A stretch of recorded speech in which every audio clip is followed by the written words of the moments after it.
അതിവേഗ റെയിൽപാതയിൽ നിന്ന് കാസർഗോഡ് ജില്ലയെ ഒഴിവാക്കിയതിൽ വിവിധ കേന്ദ്രങ്ങളിൽ നിന്ന് പ്രതിഷേധം ശക്തമാവുകയാണ്. കാസർഗോഡിനെ ഉൾപ്പെടുത്തിയില്ലെങ്കിൽ ബഹുജന പ്രക്ഷോഭം തുടങ്ങുമെന്ന് CH കുഞ്ഞമ്പു MLA അറിയിച്ചു.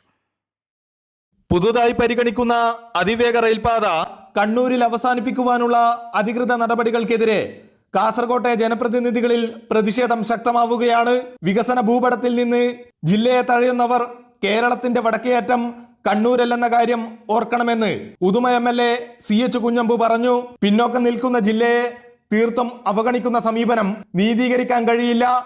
കാസർഗോഡ് ജില്ലയിൽ നിന്ന് യാത്രക്കാരില്ലെന്ന തെറ്റായ വിവരങ്ങൾ ഇതിനായി പ്രചരിപ്പിക്കുകയാണ്.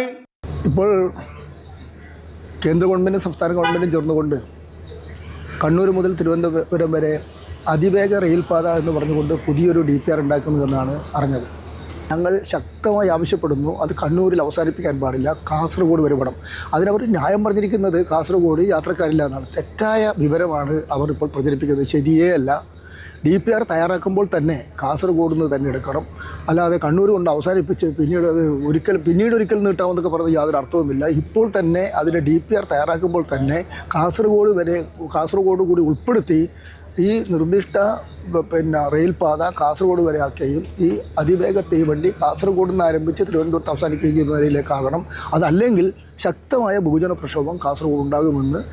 അതിവേഗ റെയിൽപാതയിൽ കാസർഗോഡിനെ പരിഗണിക്കണമെന്നാവശ്യപ്പെട്ട് റെയിൽ മന്ത്രിയെ കാണുമെന്ന് രാജ്മോഹൻ ഉണ്ണിത്താൻ MPയും അറിയിച്ചു. അതിവേഗ പാത സംബന്ധിച്ച സമീപനങ്ങൾ അധികൃതർ തിരുത്തണം. DPRൽ കാസർഗോഡ് ഇല്ലെങ്കിൽ ബഹുജന പ്രക്ഷോഭത്തിന് തുടക്കം കുറിക്കുമെന്ന മുന്നറിയിപ്പ് നൽകുകയാണ് ജില്ലയിലെ MLAമാർ ഉൾപ്പെടെയുള്ള ജനപ്രതിനിധികൾ. അമൃത ന്യൂസ്, കാസർഗോഡ്.